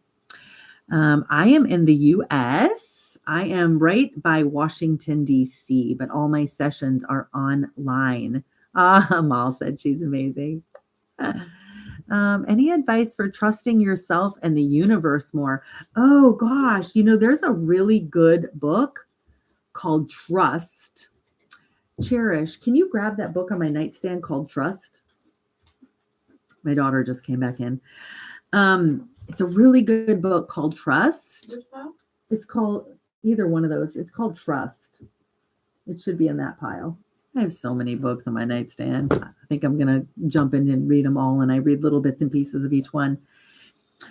But it's by a woman named Iolana something. I think her last name starts with a Y. Maybe somebody on here knows what her name is, but Amal, thank you for all your hand hearts. Can I have higher self heal others? Let me go back to the trust question in just a moment. Can you have higher self heal others if it's part of their path and part of their journey? We will, you can talk to their higher self. You can't find it? It's not there? Oh, maybe it's here. I don't know, guys. Sorry, I don't see it. But it's called Trust, and it's by Iolana somebody. I think her last name starts with a Y. That's a good book to read about trust. But as far as healing others, you can ask for other people to get healing, like, your kids or other people. But we got to remember, too, my daughter's back, everybody, cherish. You got to remember, too, that it's their journey. And even though it's hard to see people go through difficult things or go through a sickness or disease or like an accident or pain or something like that, their soul knows what's going on and their soul has got them, right? They're handling it and they're experiencing it for a reason. Maybe thank you for the other hand heart. Oh my gosh, she keeps sending me more. You're so awesome, Amal. Pyra said, hey, Cherish. That it might be really hard to see it, but we just need to understand that that's their journey and that can be hard.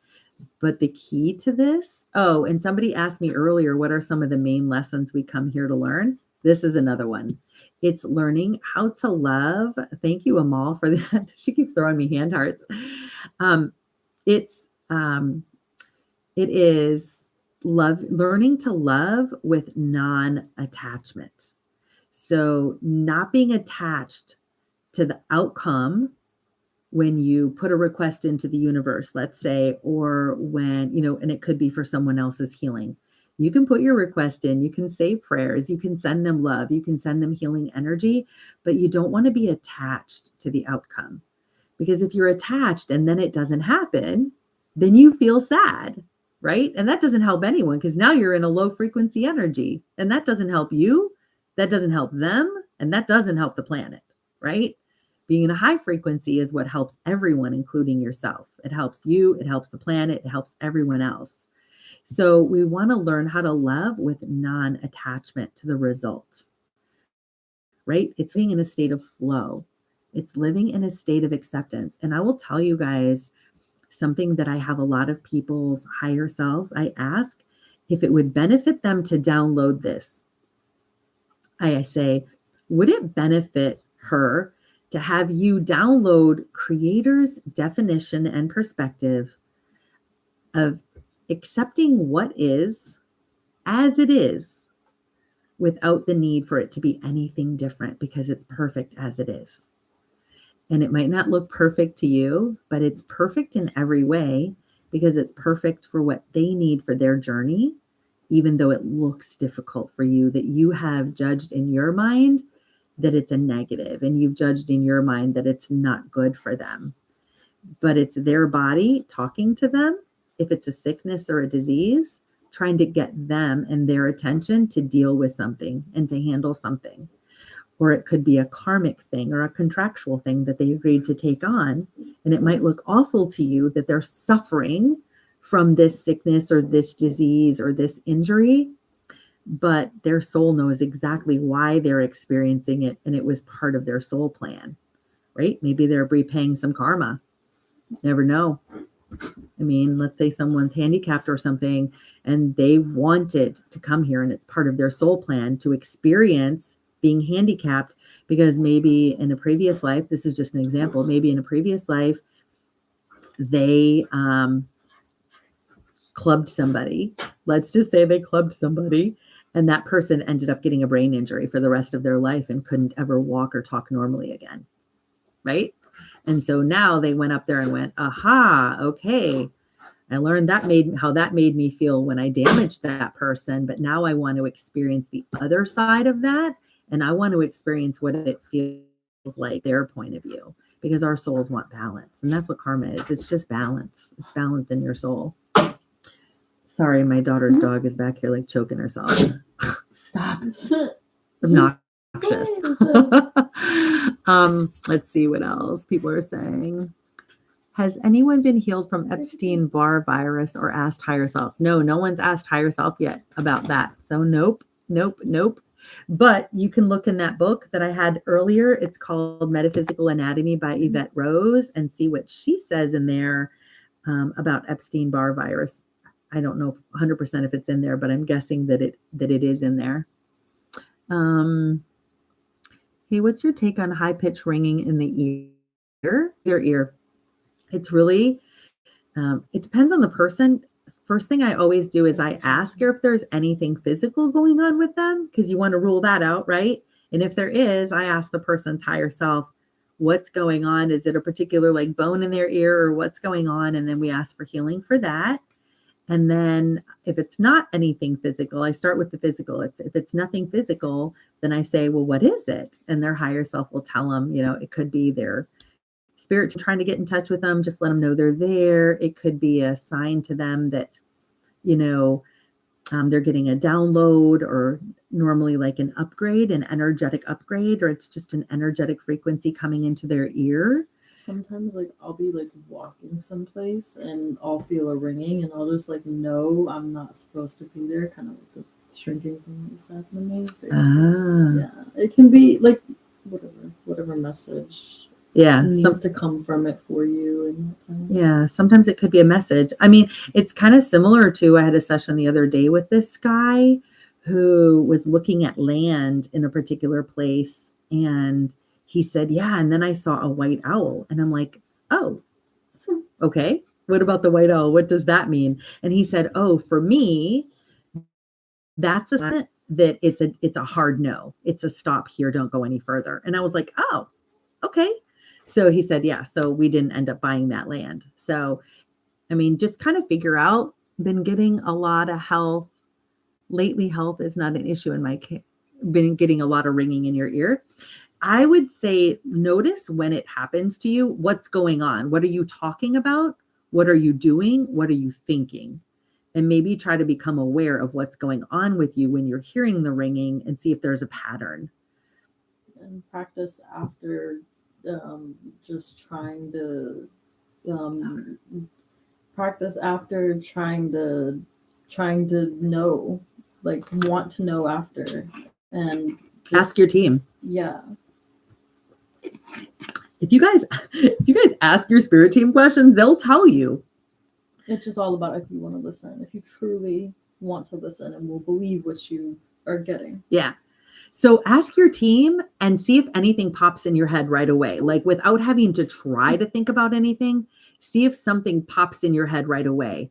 And just go with the fact that, I don't know if I just made that up or if I put that in my head, but I'm going to assume that since it literally just popped in my head after I asked my spirit team that particular question, whatever the question is, I'm going to assume that that's my answer until you find out if maybe it's a different answer, right? But that's how you're going to start to practice to learn to hear from your team, right?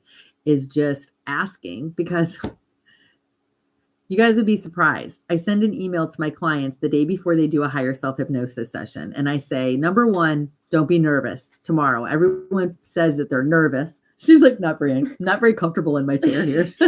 Well, sitting on the arm. I was just told to go get the crystal so you can hold it. Well, I got my dragonfly. Okay. So, oh no, what was I just saying?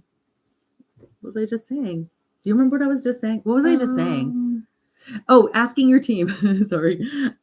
So in talking to your team, I send an email out the day before my sessions and I say, don't be nervous about what's going to happen tomorrow. There's nothing to be nervous about. Actually, the morning when we're just talking, we're having super amount of fun. And the second thing is talk to your team today before we do the session. Talk to your team, tell them you want them to be there with you, communicating, really closely with my spirit team so that I can hear what's coming to me, because I'm channeling the whole time I'm doing the hypnosis session too. And sometimes when I put these people under and I'm like, well, how's their communication going with their spirit team? And sometimes their spirit team goes, yeah, yesterday was the first time she's ever actually talked to us. And I'm like, what? And so they're like, yeah, we want her to start talking to us. She literally just needs to start talking. And so many people's higher selves say, and there's a scripture, there's a Bible, there's a scripture. It says, you have not because you ask not. Right? Or if you're asking amiss. You're asking off base, off track. Like you're not thinking straight. You're not thinking clearly what you're asking for. You might be asking for something that it's none of your business or it's not your journey, right? You should be asking the you think you want to know, you think would be beneficial for you, but it's not. Yeah. Or you might be asking for healing for someone else, but you're asking amiss because their spirit team and them decided when and how and where they're going to get their healing, right? Because that's their journey. It's not your journey. So the thing we need to learn how to do, like the thing that makes our life can add to making our life so much easier, seriously, is minding your own journey, minding your own karma. Like, right? Mind your own business, mind your own journey, mind your own karma. Don't worry about anybody else's karma. Don't worry about anybody else's journey. Their journey is their journey. Send them love, send them light. Be there as a support for them if they ask you to. Don't give them advice on their journey if they're not open for it, if they're not willing to hear it, if they're not wanting it, if they're not interested in spirituality, if they're not interested in that. Save it. That's your energy. Save it. Use it on yourself, right? Because another Bible scripture, don't cast your pearls before swine. You have something valuable and you're casting it in front of somebody, using your energy and casting it in front of somebody who's not even interested and it's not part of their path and it's not part of their journey right now to wake up spiritually. Save it. Wait till they come to you and ask questions and just live your life in your light and be your light and let your light be an example.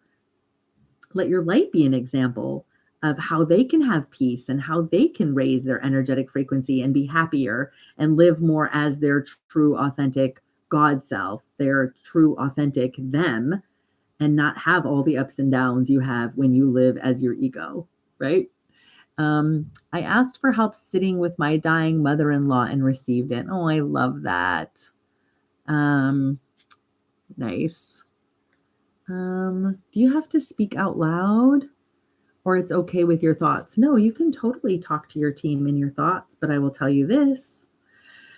Again, almost everyone's higher self tells them, talk out loud to us. We actually really like that because it's when you talk out loud, you're also hearing it with your ears and you get to hear the words that are coming out of your mouth and catch yourself maybe saying a belief system that you have that you want to catch yourself with. But they do all the time. Speak out loud. Who cares? Everyone talks to themselves. Who cares? Right? I'm constantly talking to myself around the house. She's always talking to herself, which, it's usually we're talking to our higher selves or our team. But yeah, so you want to talk out loud if you can, if you don't feel like too uncomfortable or too crazy, just get used to it, right? It's whatever's for you.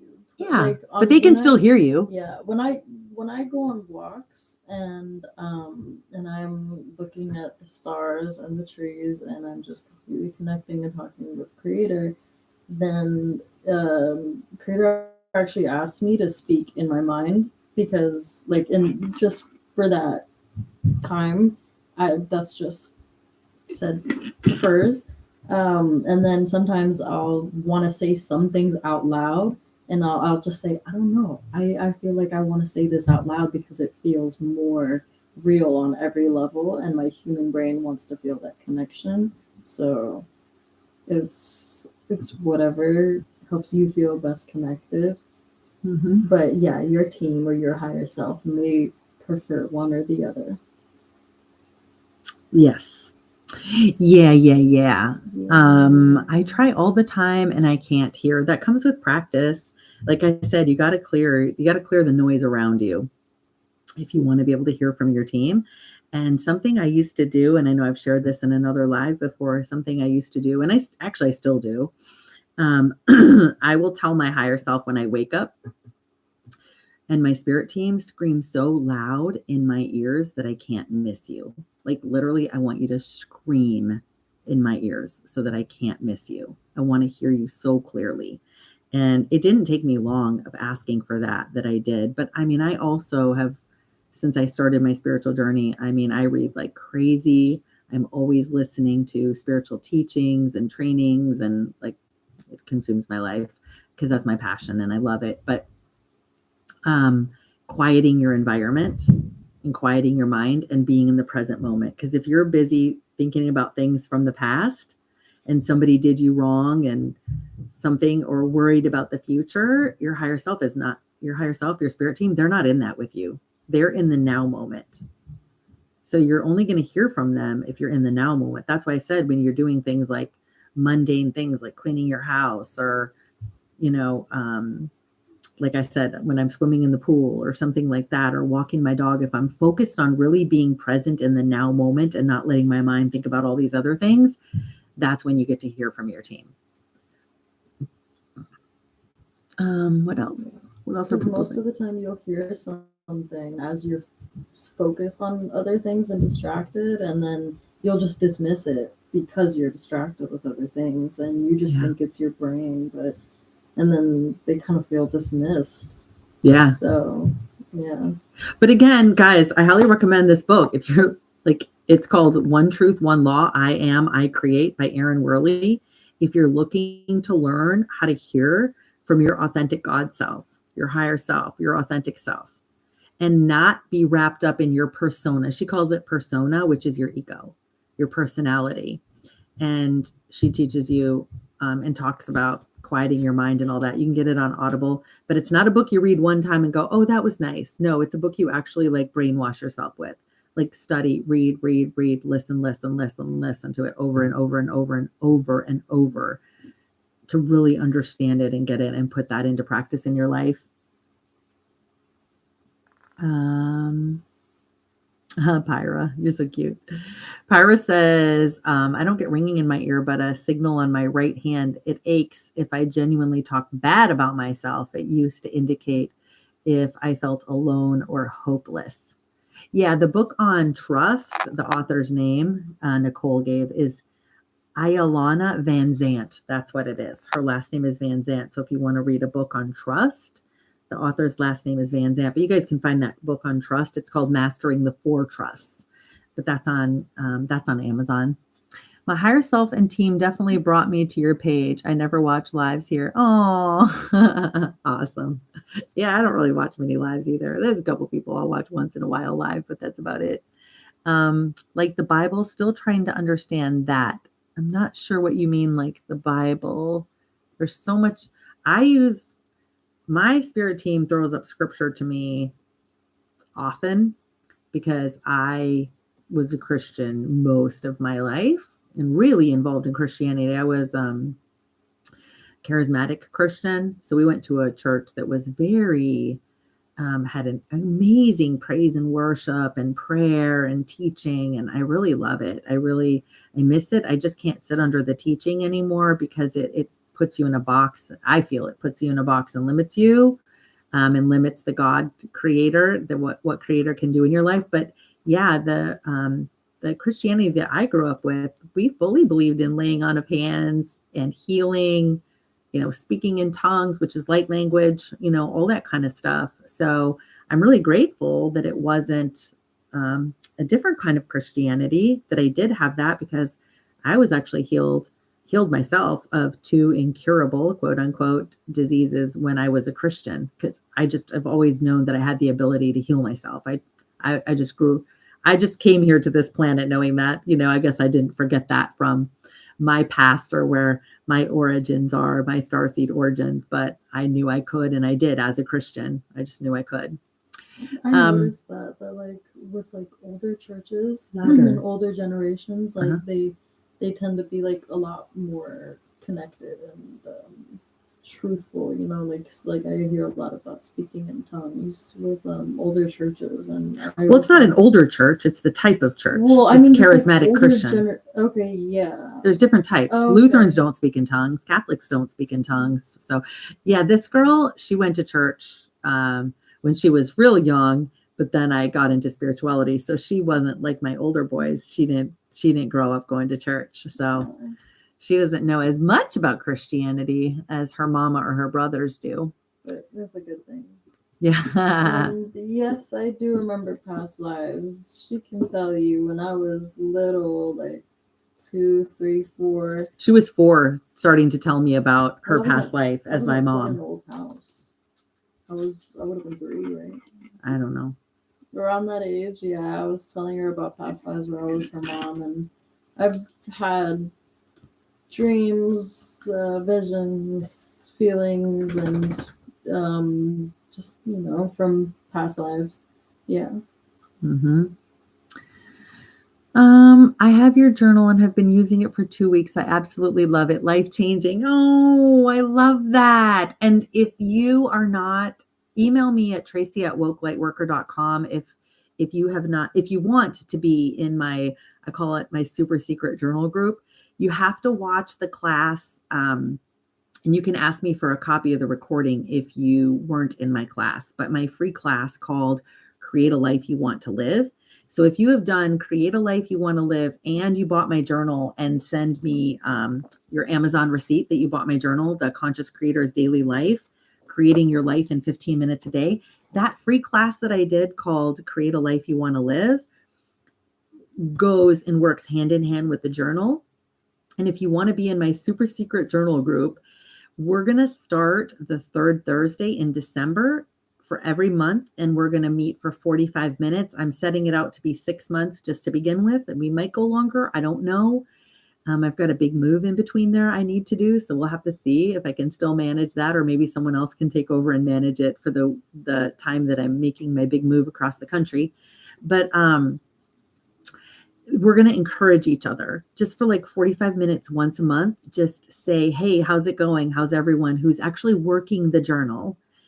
How are you doing in consciously creating your life? How are you doing? Like, what kind of changes have you noticed? What do you find works for you? Maybe you have some really cool affirmation that you came up with, or some, insight you want to share with the group. But it's just a way for us to kind of get together and encourage each other and inspire each other to work the journal, so that we can every single day make the decision, and here's what I'm doing and laying out to create the life that I want to live, instead of letting life just happen.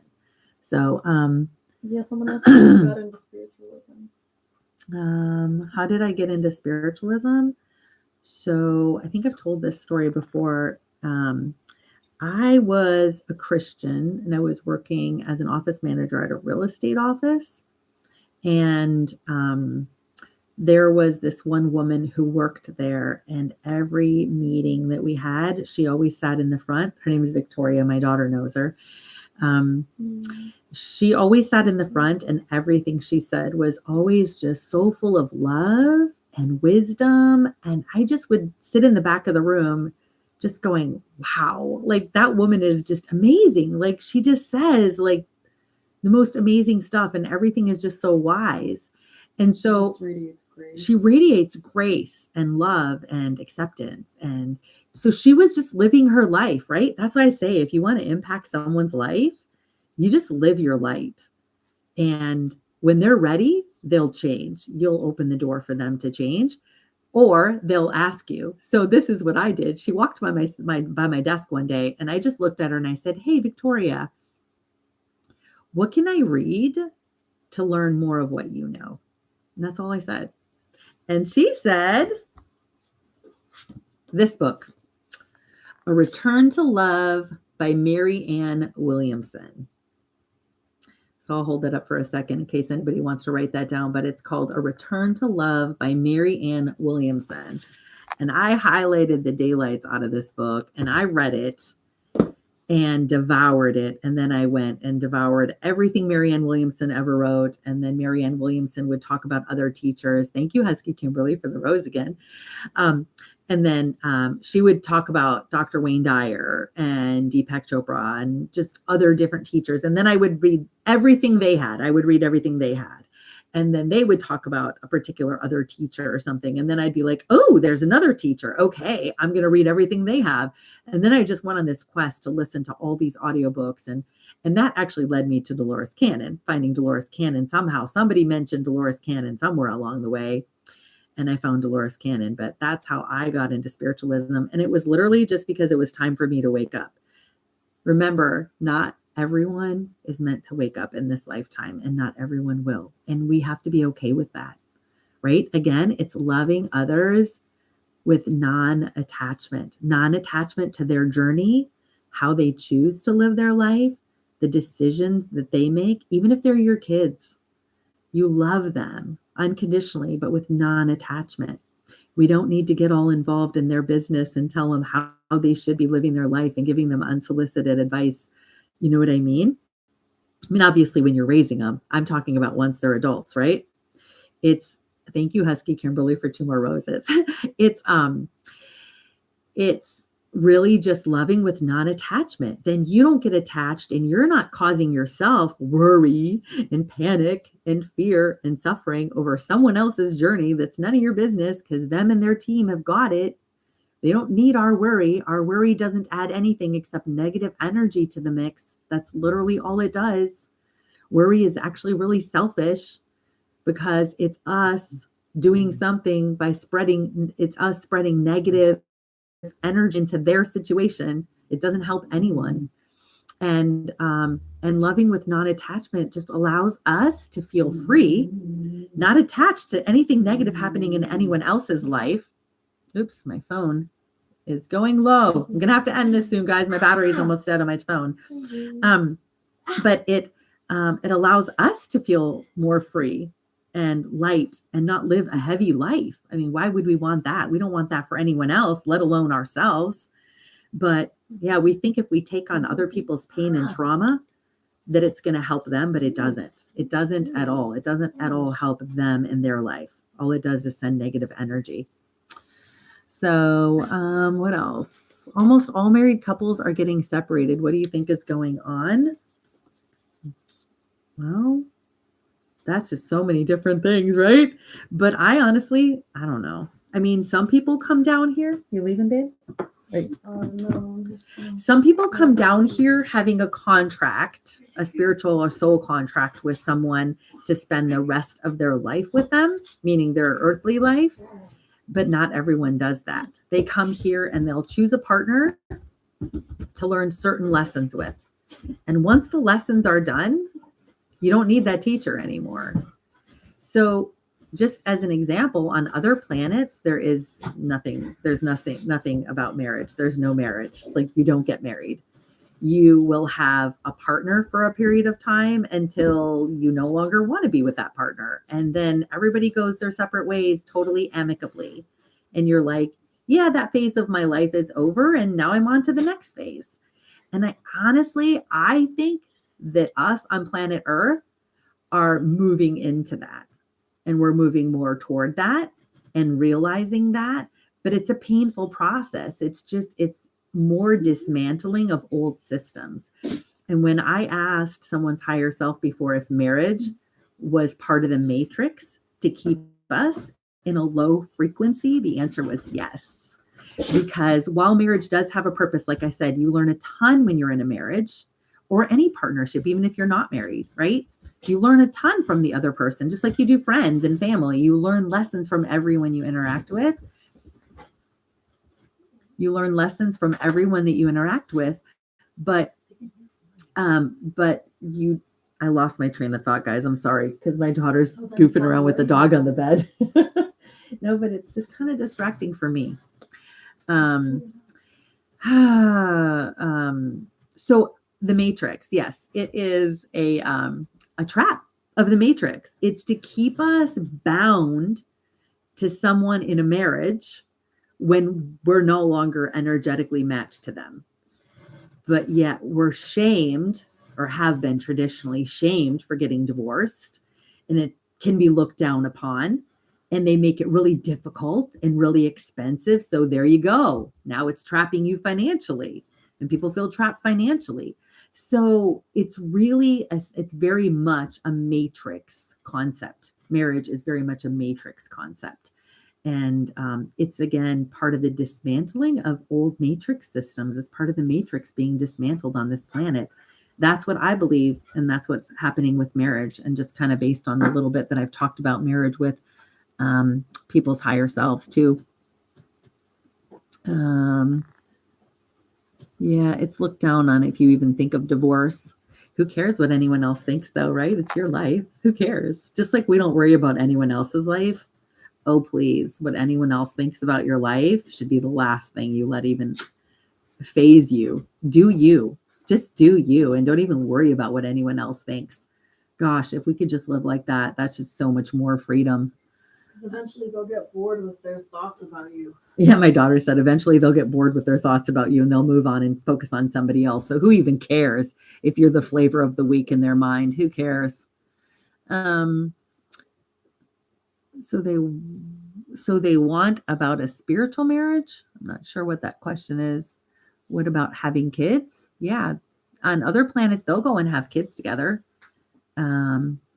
Spiritual marriage basically just like souls wanting to come down and be soulmates. That's why you leave everyone better than when you met them. I love that. Yeah. And then you said, it's me.ace. That resonated with me for such a long time, right? Yeah. What about spiritual marriage? I mean, if you guys, well, okay, so let me say this. I guess I'll use this example. That's distracting for me. So if I lost my train of thought again because my daughter's dog. Don't let it distract you. It's as simple as that. Oh my gosh. I don't know if you guys can hear her hacking and choking in the background over there. Oh, spiritual marriage. I will talk about that quickly. Spiritual marriage is when you go, let's just say when you go to get a divorce from someone, a lot of times the person's higher self will say, yeah, the legal, paperwork is not done, but they're energetically divorced already. Like that's done. If they're already energetically divorced. Or sometimes you'll go, your husband, let's say if you didn't want the divorce and your husband goes and gets a divorce from you, you never were okay with it. You're still like energetically attached to him or energetically married to him. So if you do a spiritual marriage, it'd be kind of the same thing. Yeah. I mean, it's a marriage, but if it's spiritual and not legal, at least you don't have to go through, a nasty legal divorce. You can just cut the cords with that person and move on and go your separate ways. So that's something that might even come in to be more of a normal thing than 3D marriage. Do you need to have a specific psychic gift to talk to your higher self? No, because your higher self is you. And so just make sure you sign up for my class at wokelightworker.com. I have a class that registration just opened at about 2 o'clock this morning for my higher self class, Connecting with Your Higher Self. Thank you, Husky Kimberly, for the other rose, for my Connecting with Your Higher Self class in January. So I'm going to be helping you guys and going through exercises on exactly how, like the process for you to work on connecting to your higher self. But so trust is the gift. Truly. Yeah, trust. You have to trust that you're actually hearing from your higher self when you are. You have to trust. And guys, my phone is almost dead and I'm actually really tired and I've been on here for 2 hours now and I need to eat because now my Chipotle is cold that my son got me, I'm sure. So I'm going to end it here and I want to thank everyone for being here. Remember to check me out. If you guys find me on Instagram at Woke Lightworker, Patreon. I have a lot of sessions on Patreon. Oh, guys, I forgot to tell you, you want to check out my session on YouTube. Her name is Ingrid and it's my client Ingrid. Check out her session on YouTube. It is mind blowing. And you will see her reaction at the end of her session. Ingrid, if you're watching, hi. You will see her reaction at the end of her session. It's priceless. That's what somebody said in the comments too. They're like, oh my God, her reaction is priceless because her session starts out and takes a whole different twist than we expected that it would. And it's just like, it's a crazy ride. She had PTSD. She had a narcissistic father. I mean, and all the things her higher self told her were just like, what the heck? Like, it just took us both out of left field. It came from left field. Neither one of us are expected it. Oh, Pyra said on YouTube, she said, it's such a good session. It is. Oh my God. It is the best session ever. You guys got to check it out on YouTube. Woke Light Worker. And don't forget to go to my website for my Black Friday specials, guys, for my gaslighting and narcissism class. It's starting Wednesday, November 24 through the 27 only is the Black Friday pricing. Then you can get early bird pricing, but I'm not going to go back and give anybody Black Friday pricing if you miss it. So don't email me and ask because I'm not going to do it. And then my higher self, connecting and becoming your higher self in January. You can get a Black Friday special on that one, but you got to go to my website to get that. Wednesday through Sunday, November 24 through 27, 2022 at wokelightworker.com. And you can see more of my hypnosis sessions on my Patreon channel. Guys, I have so many really good sessions on Patreon, and my name out there is Woke Light Worker too. I have a lot of sessions out there, okay? Thank you everyone for the gifts and the roses. You guys are awesome. I hope you learned something. I hope you had fun. And I'll say goodnight here to everyone. Bye. I love everyone. Bye. I always have to figure out how to get off of this. Here we go. And now. I always forget.